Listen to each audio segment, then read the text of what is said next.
He gets roasted.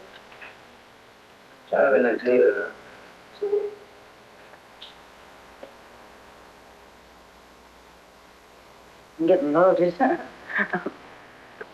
Oh, God. To go through something like that, I'd rather die. Oh, God. I shot up and then dropped off amphetamines.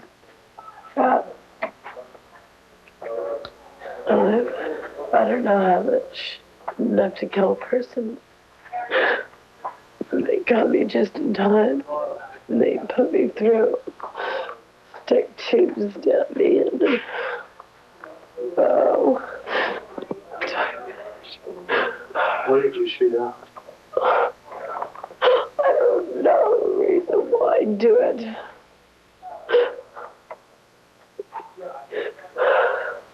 Biggest trial I've ever seen in my life.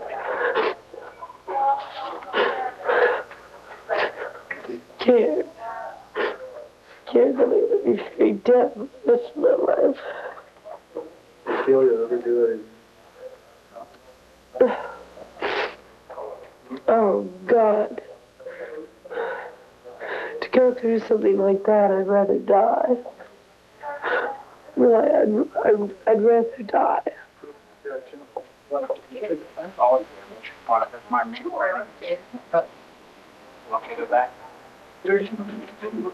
I think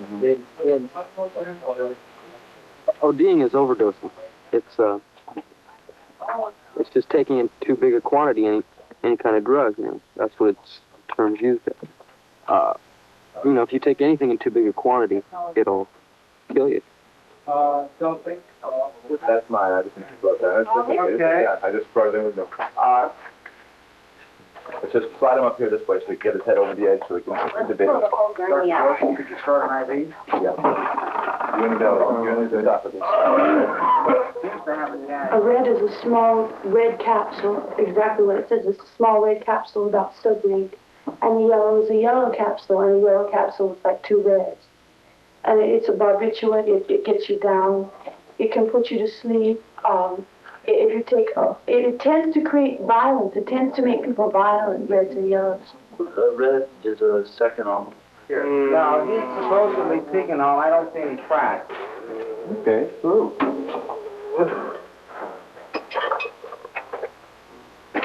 Spit it out. When I was 12 years old, I had a seizure.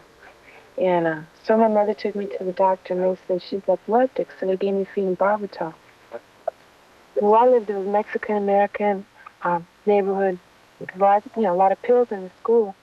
And so, I'd give you one of mine, you give me one of yours, and that's how I started using barbiturate. Yeah, they're all sleeping pills. Yeah, they have instead of heroin where you can level off and coast, yeah. Barbiturate's are like down. Go in. That's the whole trick. Can you see it? Go in. Doc. I was sick for a lot of years, and I had to stay home, and I had tutors and things, and my sister would bring her friends over, and they were older, and so when I finally got well enough to leave the house, and go out and have fun, I'd go out and have fun with her older friends, and they were from the University District in Seattle, and there's a lot of dope up there, and they just turned me on to weed and then the pills, and then they wanted to give me acid, and, they just wanted to show me the ropes, kind of, try me out on everything. Hey, Kay, did you call the priest? No.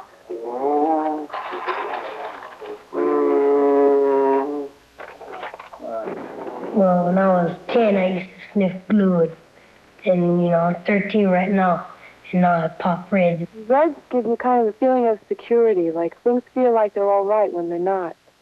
You just start messing up your brain. You can't think right.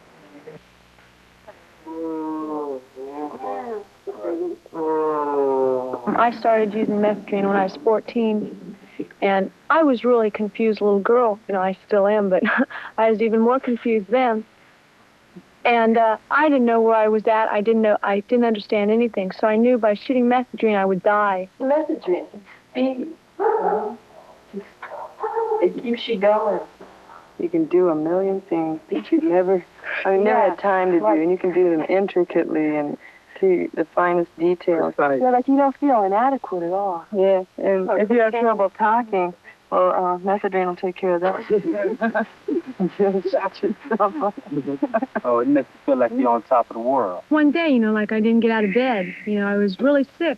And what it was is I was pregnant, but I was so unaware of what was happening with my body. I didn't even know that. I thought, well, I'm using methadone, so, that's what it's all from. So then I did find out I was pregnant, and I just said, well, I can't be, so I'm not. I just shoved that out of my head, so about 3.5 months later, I had a miscarriage. And this time I was weighing 79 pounds, and I had hepatitis and mononucleosis and malnutrition, and I lost 3 teeth. And I had methadone causes sores because it works off vitamins. Mm-hmm. And I had methadone sores all over my face, my arms. All right.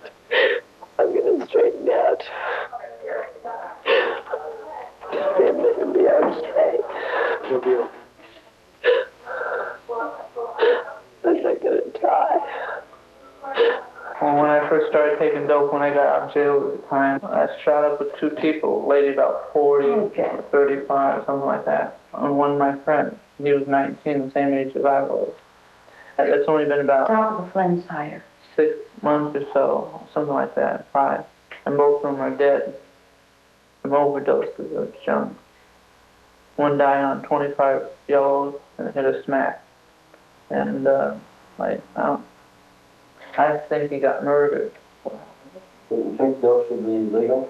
You mean all dope? No, all dope shouldn't be legal. Why not? If a person's going to shoot it, they're going to shoot it. If it's against the law or not. Why can't they just legalize it? Some of it really isn't good for you. Well, yeah. If everybody knows that. Why? Things that are legal are good for you. Yeah, if a person don't, if wants to kill himself, why don't he kill himself if he wants to? But that's what too many people think. Dope is the problem.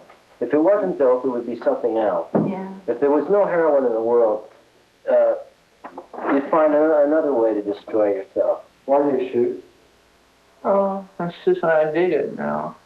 It's not legal. Because it's a good feeling. Not that mad at someone. Sometimes, if something happens, hit some junk and just try to forget your trouble.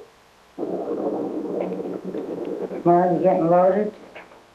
Like, I dug using. It wasn't that I had to use it part of that clique. I dug the whole thing.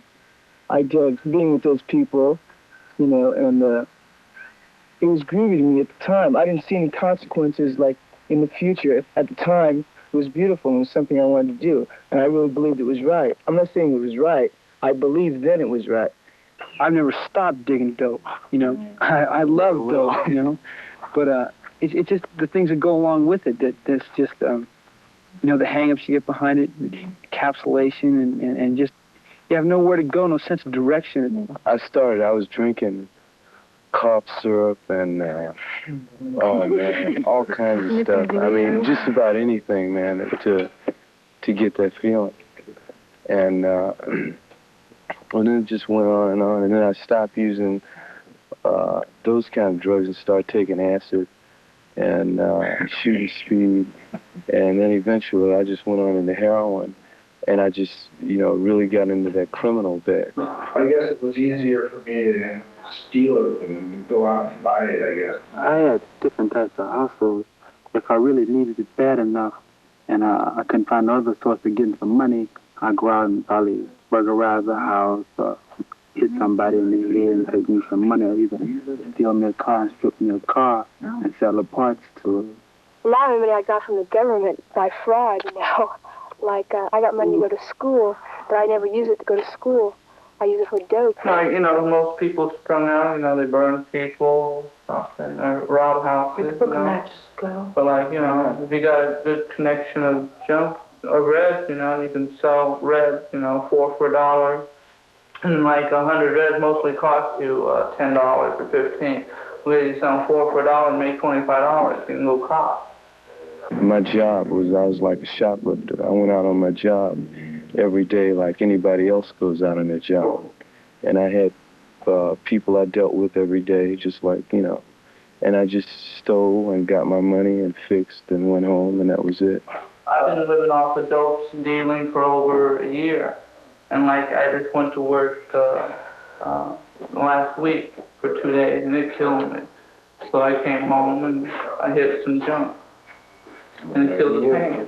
You know, the dope is around, you take the dope, and like, you know, school's so boring, so you're just gonna take the dope to get first and second period over with fast. Right. And you're just gonna get stoned, you're gonna go to class, and you ain't gonna listen to nothing, you ain't gonna learn nothing. That's right. I thought that it would help my problems out, but it didn't, you know. When I came down, I would still have the same problem. You start taking dope, and it didn't solve your problem, you know. It might slow you down, you don't have to worry about it. Then after a while, you only got one thing to worry about, and that's how to get your dope. When you're using drugs, like if you're strung out, you don't care about, you know, who's going to be president or, you know, when the war's going to end. Because it doesn't matter. Nothing matters except, you know, when you're going to cop. That's all that matters. When you're taking drugs and taking them all the time, it's very hard to live without them, and it becomes a thing where you're always hassling for money to buy them. That becomes your whole conversational topics. All you think about every moment you're awake is drugs. You even dream about them. You think, have you ever had this before? What? Yeah, but not this bad. Tell me about it. What happened? Yeah, some water, please. Judy, could you get some water?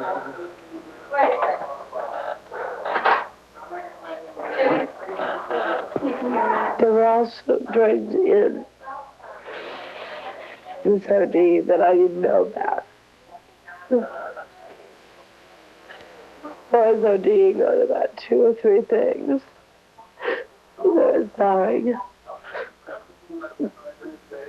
Turned blue and I was scared. God, I was scared.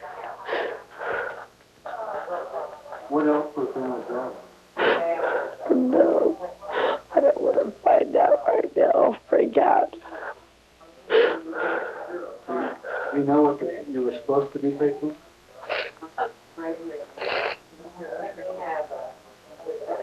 What? Oh, I'm so freaked out. Go ahead and drink.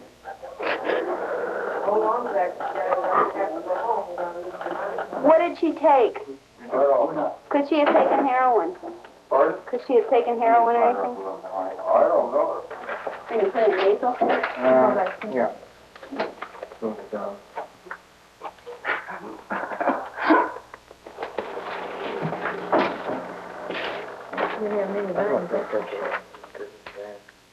You know, I left home when I was about 15 or 16.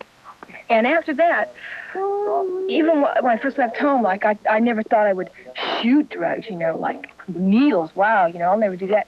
Or, you know, sell myself for drugs. No, I wouldn't do that, but, you know, I did. Doing a big ingestion business tonight, aren't we? Sometimes you have to kind of hard. How about this? She's breathing enough, Dick. Let's put it that way. I'm going to have to step, but you have to sit down. Put it down. What's the problem? What's your case? We don't know. Huh? We don't know. She's got needle marks in her arm. No.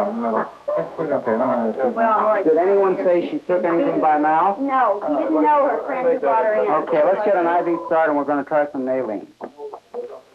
You good at that? Wait a minute. Okay, hold off on the subclavian here. She doesn't have any veins? She's got holes. The friend who brought her in outside has no idea what she took. Okay, we got a nice jugular. Okay. As soon as we get... She's there. No, fighting too much. You want to try yourself? You want to try NC? Yeah. When you start using heroin, you get sick. You usually throw up. But there's still a good feeling, and because of the good feeling, you don't mind getting sick. And then after a while, you know, you get your body, you know, can tolerate it, so you don't get sick anymore. When you have the heroin, it reverses. It's when you don't have the heroin that you get sick. you know, that you can't function, that you shake, you know, that your nose and your eyes run, and that your mouth is dry, and you just, you know, your stomach's all knotted up, and you feel really sick. You got another injection in the main treatment room? Father, Dad, there's another one in the town room. No, heroin is a physical drug. You get physically addicted to it. But that's not really the problem with kicking. It's a psychological thing that you have to cope with. The changes that your head goes through, especially in the first few months, are almost unbelievable. If you use heroin for any, you know, amount of time, you're impotent, you know. You just can't get it, that's all. You're sterile, but it's like it's not permanent, you know. And it's like there's no feeling. Like your senses are so deadened that like you just go through the motions. It's really, really scared. Why would anyone want to do this? I don't know. I don't know. I'm not a big dealer or anything like that.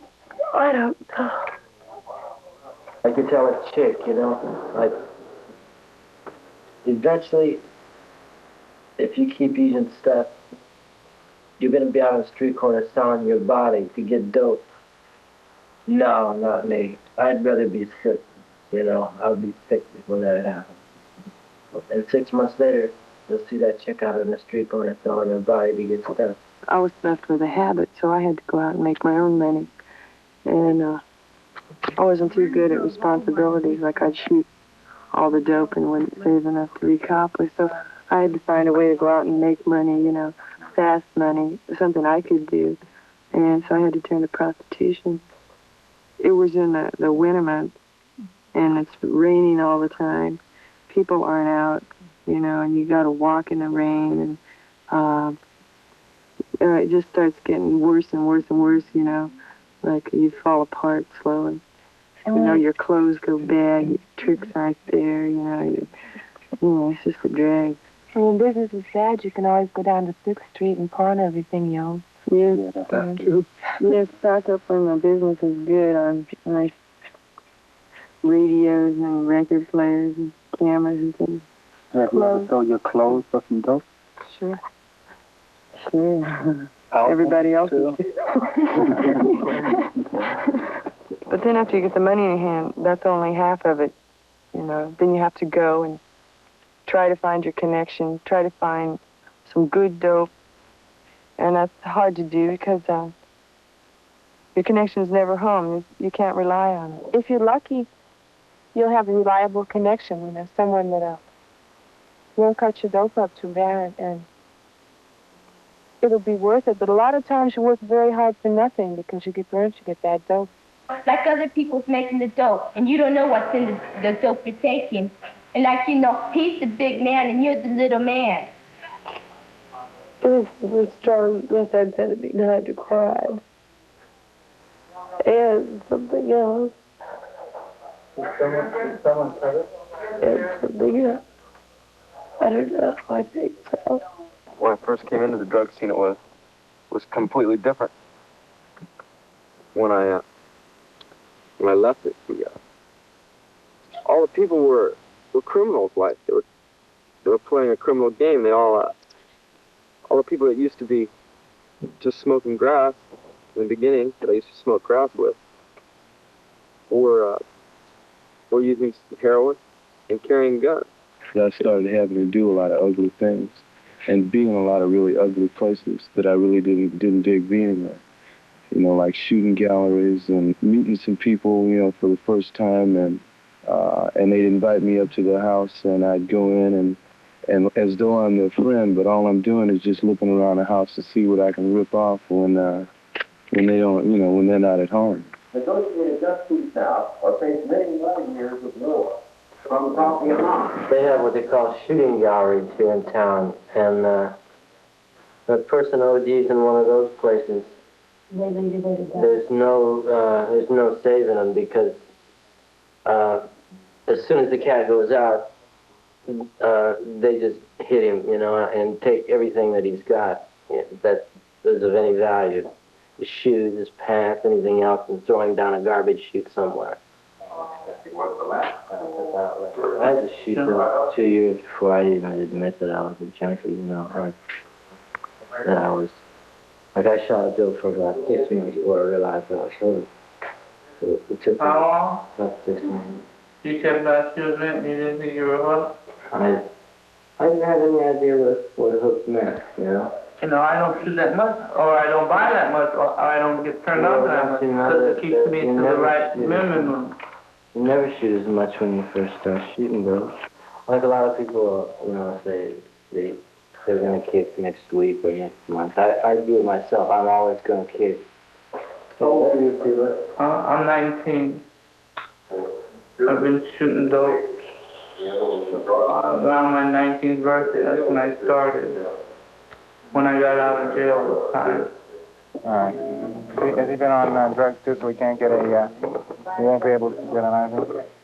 He's got track marks here. Like, You got a try over there. Where's your thing? Just hold the arms so we don't lose it. To get a tape. Yeah, I've got something to go on this man here. One thing about drugs is that eventually, I mean, you can't take them forever. Sooner or later, they're going to waste you away. So you have to quit, you know. If you don't quit, you die, and that's quitting too. The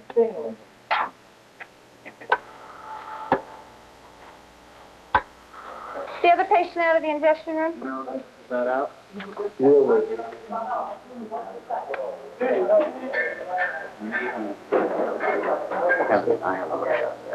got another ingestion. She's probably ingestion. She's probably a heroin overdose. And I think she's responding last I was there. She got one inhaling. She may have gotten the second one by the anesthesiologist in there that I left.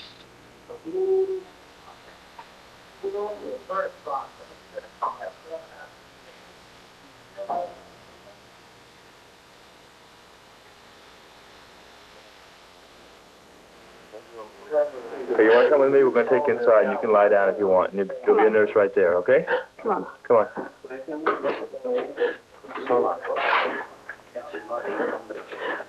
Okay, come on. Get in the bed. You know, using drugs is like, you know, like it feels good, and so you dig it. But once it becomes like an obligation, you know, like an obligation to yourself to keep yourself from being sick every day, then it's a drag because it's not something that you want to do to feel good anymore. It's something that you have to do in order just to get your head on straight in the morning. And so it becomes a drag, and that's why people do a lot of things that they wouldn't normally do. And that's when you start going downhill. And you either reach a point where you're going to turn around or you keep going until you're gone. You know, you never know what's happening with drugs. Before this film was even finished, one of us sold some bad dope and got a knife in his stomach. He's in a prison hospital. One chick is in a padded cell, scratching her fingernails away. 2 others are back on the street hustling. And one dude in the film overdosed doing smack, and it killed him. People don't admit that they have drug problems, you know. They don't want to cop to the fact that their kids are shooting drugs and they're probably sick. You know, and that's a sick society that does that. You help support your connection by, you know, buying from him and, you know, he feeds your sickness, you know, and that's all there is to life anymore, you know. But everybody's a junkie in some way. My mother's a coffee junkie. Yeah, I was a pretty happy dope fiend a lot of times, you know, but that's not, you know, that's not the kind of happiness that I want to have. But I don't have a habit, you know, like I don't have to shoot 2 bags a day or anything. It's scary to me now, you know, to think that that I've injected myself with all this stuff. Extremely scary. You don't realize it when you're on drugs, how you're really messing up your body, but like when you get off of them, you realize it. I'd have to fix a whole lot so that I could like, you know, overamp and go to sleep. You know, and then there's just, you know, it wasn't fun anymore. I can't say, you know, that no, you shouldn't take drugs because I have done it, you know, and I can't do that. You can't tell anybody not to use. It doesn't make any sense. because people are going to do what they want to do anyway. Some people just have to learn the hard way. Choice is up to them. Guilt isn't the problem.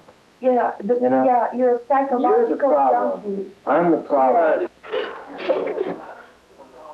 You want us to go away? Or? No, good grief, no. I just stayed in my head.